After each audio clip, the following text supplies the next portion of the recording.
বকেয়া ডিএ নিয়ে ৯টি শর্ত। এই শর্তের ভিত্তিতেই কি মিলবে বকেয়া ডিএ? গ্র্যান্ট ইন এড কর্মচারীদের বকেয়া ডিএ মেটানো নিয়ে সরকারের দৃষ্টি আকর্ষণ কীভাবে করা হচ্ছে এবং কবে এই সমস্ত কর্মচারী যারা গ্র্যান্ট ইন এড কর্মচারী যাদের পেনশনার রয়েছেন তাদের কবে বকেয়া ডিএ মেটানো হবে এবং এই ৯টি শর্ত আদৌ কি রাজ্য বাজেটের ভিত্তিতে রাজ্য সরকার মেনে নেবে, এই সমস্ত তথ্যগুলো এক এক করে আপনার সামনে তুলে ধরার চেষ্টা করব। Hello friends, welcome to my YouTube channel the web education.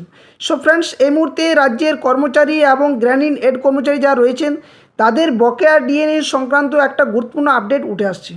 তো চলুন কী কী তথ্য উঠে আসছে, ৯টি শর্তই বা কী রাখা হয়েছে, রাজ্য বাজেট যে পূর্ণাঙ্গ বাজেট পেশ হতে চলেছে নতুন সরকারের, সেখানে শুভেন্দু সরকার আদৌ কি কর্মচারীদের বকেয়া ডিএ মেটানোর জন্য প্রস্তুত রয়েছেন এবং কত হারে বকেয়া ডিএ দেওয়া হবে সুপ্রিম কোর্টের রায় মোতাবেক, নাকি আরও নতুন কোনো ছক কষাকষি চলছে, এই সমস্ত তথ্য এক এক করে আপনার সামনে তুলে ধরার চেষ্টা করব।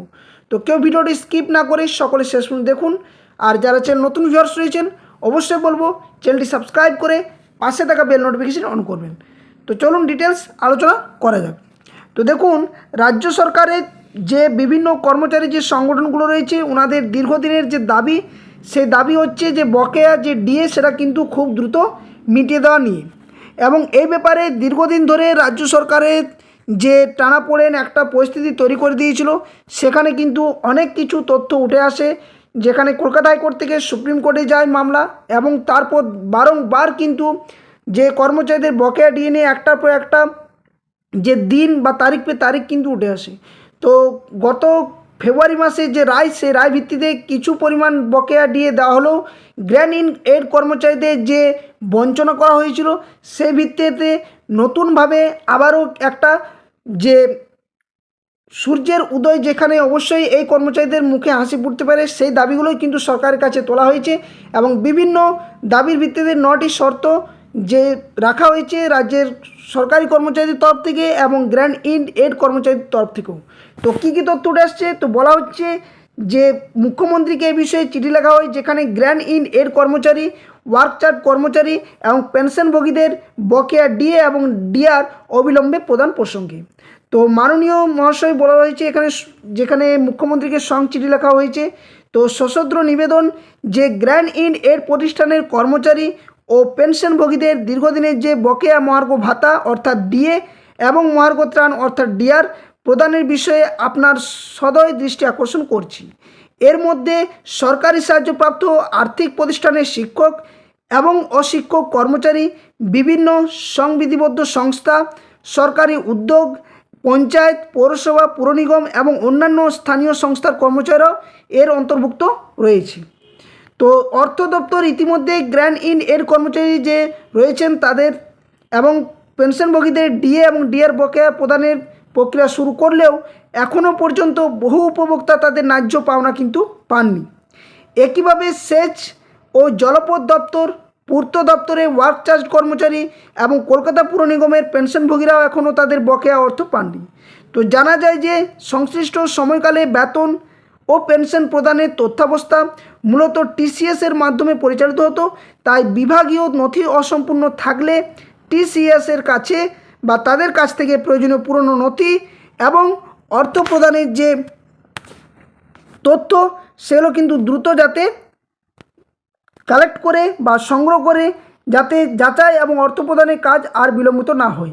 এছাড়াও বিনীতভাবে জানানো হয়েছে যে পশ্চিমবঙ্গের সরকার 13 মার্চ 2026 তারিখে নোটিফিকেশন নাম্বার যে 998 FP2 এর মাধ্যমে ইতিমধ্যে স্বীকার করেছে যে সরকারি সাহায্যপ্রাপ্ত প্রতিষ্ঠানের শিক্ষক, শিক্ষাকর্মী, অশিক্ষক কর্মচারী, সরকারি সংস্থা, পঞ্চায়েত, পৌরসভা, পুর নিগম ও অন্যান্য স্থানীয় সংস্থার কর্মচারী ও পেনশনভোগীদের এপ্রিল 2008 থেকে ডিসেম্বর 2019 পর্যন্ত সময়ের যে বকেয়া ডিএ ডিআর সেটা কিন্তু প্রদান করা হবে।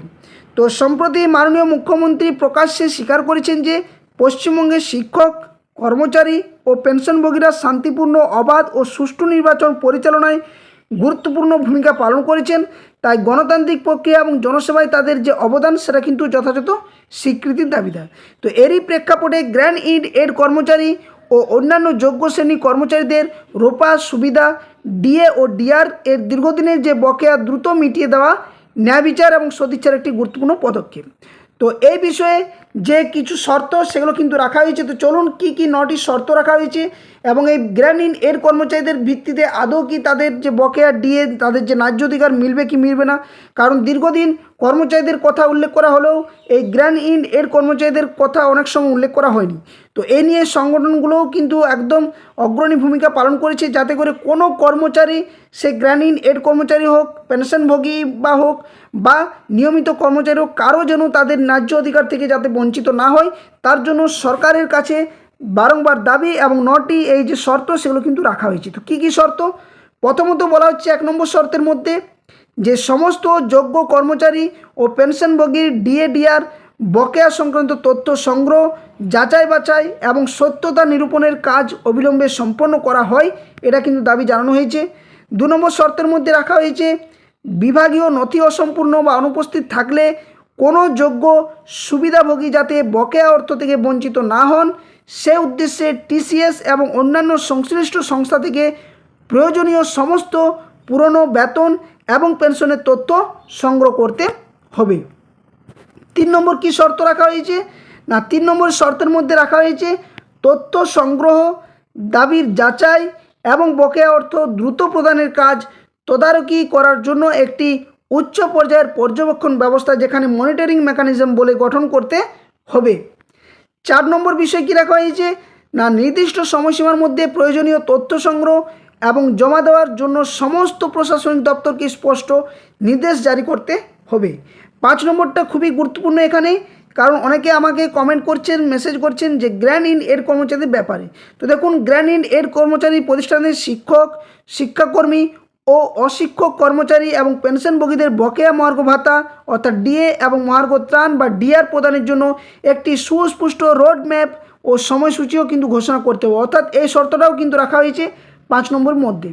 6 নম্বরে বলা হচ্ছে পর্যাপ্ত বাজেট বরাদ্দ করে যত দ্রুত সম্ভব গ্র্যান্ড ইন এর কর্মচারী ও পেনশনভোগীদের বকেয়া অর্থ প্রদানের প্রথম ধাপ কিন্তু শুরু করতে হবে। এটাও কিন্তু গ্র্যান্ড ইন এর কর্মচারীদের নিয়েই বলা হয়েছে। 7 নম্বর বলা হচ্ছে সেচ ও জলপথ অর্থাৎ ইরিগেশন অ্যান্ড ওয়াটারওয়েজ ডিপার্টমেন্ট এবং পূর্ত দপ্তর অর্থাৎ পাবলিক ওয়ার্কস ডিপার্টমেন্ট, এই ওয়ার্ক চার্জ কর্মচারীদের ক্ষেত্রেও কিন্তু বকেয়া অর্থ প্রদানের প্রক্রিয়া সম্প্রসারিত করতে হবে, কারণ তারাও দীর্ঘদিন ধরে তাদের যে প্রাপ্য ন্যায্য অধিকার সেটা কিন্তু অপেক্ষায় রয়েছেন। এছাড়া 8 নম্বরটা খুবই গুরুত্বপূর্ণ শর্ত, যেখানে কলকাতা পৌরসভা অর্থাৎ কেএমসি আওতাধীন পেনশনভোগীদের বকেয়া অর্থ আর কোনো বিলম্ব ছাড়াই দ্রুত প্রদানের ব্যবস্থা করতে হবে। এবং 9 নম্বরটা খুবই তাৎপর্যপূর্ণ, যেখানে যে 998 নম্বর বিজ্ঞপ্তি, যেটা 13/3/2026 তারিখের সরকারি বিজ্ঞপ্তি ছিল, সেই আওতাভুক্ত ক্ষতিগ্রস্ত কর্মচারী ও পেনশনভোগী এবং অন্যান্য যোগ্য শ্রেণীর ব্যক্তিদের সকল প্রাপ্য বকেয়া দ্রুত মুক্তির জন্য উপযুক্ত নির্দেশ জারি করতে হবে।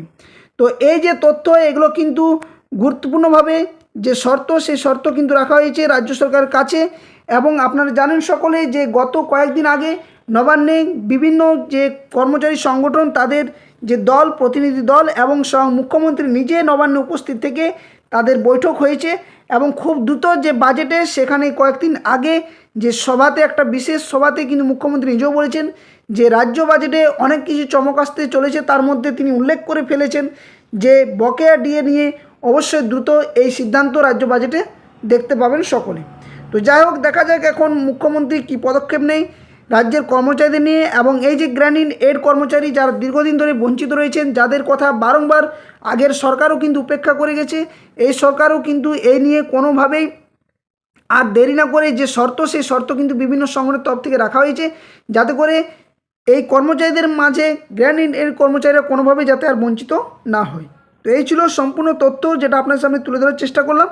আর এই তথ্যটা হচ্ছে সংগ্রামী যৌথ মঞ্চের তরফ থেকে যে একটা চিঠি প্রেরণ করা হয়, যেখানে বলা হয়েছে যে সমস্ত গ্র্যান্ড ইন এড কর্মচারী থেকে শুরু করে বিভিন্ন যে কর্মচারীগুলো রয়েছেন, সেটা ইন সার্ভিস হোক বা বিভিন্ন দপ্তর, পূর্ত দপ্তর থেকে শুরু করে বিভিন্ন দপ্তর, ওনাদেরকে কিন্তু তাদের যে ন্যায্য অধিকার, সেই দাবির জন্য গত 9 তারিখে কিন্তু এটা যে honourable chief minister government of west Bengal Nabanna Suvendu Adhikari মহাশয়কে কিন্তু এটা প্রেরণ করা হয়েছে, যেখানে সমস্ত এমপ্লয়িজ এবং ওনাদের যে ডিএ ডিআর সেটা যাতে খুব দ্রুত মেটানো হয়, পেনশনটাগুলো দ্রুত মেটানো হয়, তারই কিন্তু যে আবেদন নিবেদন বা আর্জি কিন্তু জানানো হয়েছে মাননীয় মুখ্যমন্ত্রী মহাশয়কে।